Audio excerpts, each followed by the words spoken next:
안녕하십니까. 최진호의 세상 사는 얘기입니다. 오늘은 대통령의 자리 14번째 얘기입니다. 문 대통령이 윤 당선인의 용산 이전을 돕는 것이 순리다. 순리에 대한 얘기를 할까 합니다.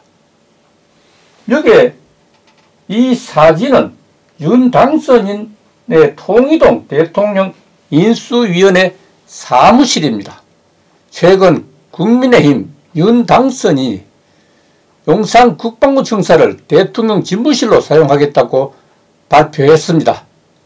그러자 문 대통령이 국가안보를 이유로 용산 국방부 청사를 사용할 수 없다고 문제를 제기하고 나왔습니다. 그렇다면 5월 10일 윤 당선인이 국회 의사당에서 대통령 취임식을 마치면 갈 데가 없습니다. 그래서 내가 통이동 대통령 인수위원회 사무실에서 20대 대한민국 윤석열 대통령이 첫 출발하시라는 뜻에서 오늘 주제의 표지 사진을 선택한 이유입니다. 조선일보에 따르면 대통령이 국가안보와 국민안전은 한순간도 빈틈이 없어야 한다고 강조하면서 임기 마지막 날 밤 12시까지 헌법이 대통령이 부여한 군 통수권자로서 책무를 다하겠다고 이렇게 강조하고 나섰습니다. 북위협 때마다 눈 감던 문 대통령이 윤 당선인을 공격하기 위해서 군 통수권 책무를 다한다고 했다면 정말 걱정스럽습니다. 문 대통령이 거의 참석도 않던 국가안전보장회의 NSC를 갑자기 소집하더니 윤석열 당선인의 대통령실 용산 이전 계획에 대해서 안보 공백을 이유로 반대했다고 합니다. 놀라운 사실입니다. 지난 5년 동안 북한 도발과 위협에 눈 감고 있던 문 대통령이 갑자기 이러는 것은 안보는 핑계일 뿐이고 정치인 의도로 밖에 생각할 수가 없다는 생각이 듭니다.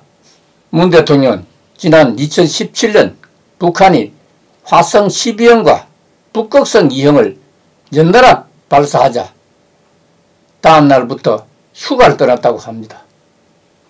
또한 북이 탄도미사일을 쐈을 때 청와대는 방사포라고 주장했다고 하니 정말 아이러니가 아닐 수 없습니다.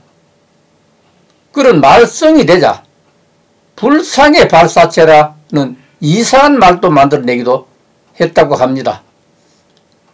청와대가 가만히 있으면 본전인데 이건 본전 아니네요.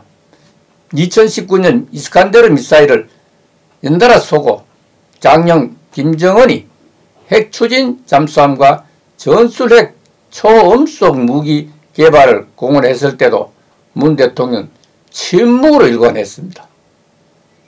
그동안 김정은이 남조선에 보내는 경고라며 10여 차례 미사일을 쏴도 북은 군사합의를 한 번도 위반한 적이 없다고 이렇게 했다고 하니 정말 국민은 혼란스럽습니다.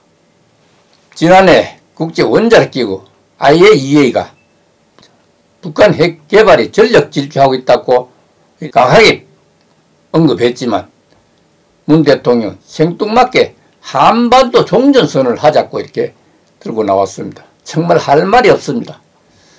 러시아 군용기가 독도 상공을 침범해서 경고사격을 하는 사태 때도 NSC 회의에도 참석하지 않았다고 합니다.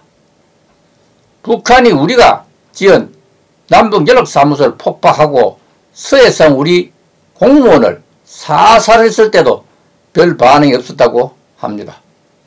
우리 국민이 북한군에 불태워진 끔찍한 상황인데도 문 대통령이 잠자느라 몰랐다고 했다고 하니 정말 할 말이 없네요. 김여정이 한미연합훈련을 문제 삼자 문 대통령이 북한과 협의할 수 있다고 하더니 실제 훈련 없는 컴퓨터 게임으로 만들어 실제로 한미 합동 군사 훈련을 할 수 없도록 만들었다면 군 통수권자가 할 일인지 묻지 않을 수가 없습니다. 문 대통령이 군 통수권자라고 할 수 없다는 것은 북도발에 희생된 우리 국군 장병에 대한 그의 태도 때문입니다. 문 정부 국방장관이 천안함 폭침을 우발적 사건이라고 했다고 하니 정말 한심스럽다는 생각밖에 들지 않습니다. 북한의 폭침으로 천안함이 산산조각이 났을 때 많은 장병들이 희생됐는데도 문 대통령의 인식에는 아무런 변화 없었다고 합니다. 지구상의 어떤 군 통수권자의 부하가 저기에 떼죽음을 당했는데도 이런 태도를 취할 수 있을까 하는 생각이 듭니다. 문 대통령은 북도발로 숭고한 장병을 추모한 새 수호의 날 기념식에도 불참했다고 합니다. 엊그제가 제17회 새 수호의 날이라고 합니다. 물론 참석하지 않았겠죠. 선거인회만 참석하고 표가 되는 선박 화재 등 대형 사고가 발생하면 어금시 달려갔다고 합니다. 그래서 군 통수권자라기보다는 민주당 선거 통수권자라고 신란했을 정도입니다. 선거의 성패가 갈리고 새 정부가 들었으면 최소한 두세 달은 여야가 최소한의 예의를 지키는 것이 관례였습니다. 민주주의가 정착된 나라 대부분이 지켜온 정치적 예의였습니다. 우리도 지금까지 예외가 없었습니다.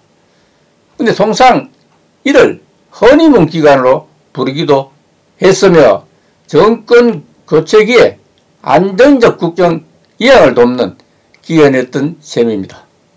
하지만 민주당은 선거 며칠 뒤부터 당선인 측의 행보나 하나하나에 대해서 선거운동할 때 마찬가지로 비난을 서슴지 않고 있습니다. 문 대통령 윤당선인 간에 회동의 무산, 인사권 사용, 국방부 청사의 대통령 집무실 이전 등 갈등의 연속입니다. 탁현민 비서관은 청와대 안 쓸 거면 우리가 그냥 쓰면 안 되냐? 그렇게 조롱까지 서슴지 않고 있습니다. 문 대통령도 광화문시대를 열게 하더니 경호를 핑계로 슬그머니 눌러 앉았다는 사실을 국민들은 다 알고 있습니다.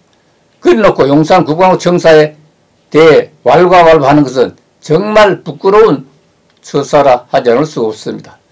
지금까지 대선 끝났는데도 허니문은커녕 정적으로 일관한 적이 있었는지 다시 한번 묻고 싶습니다.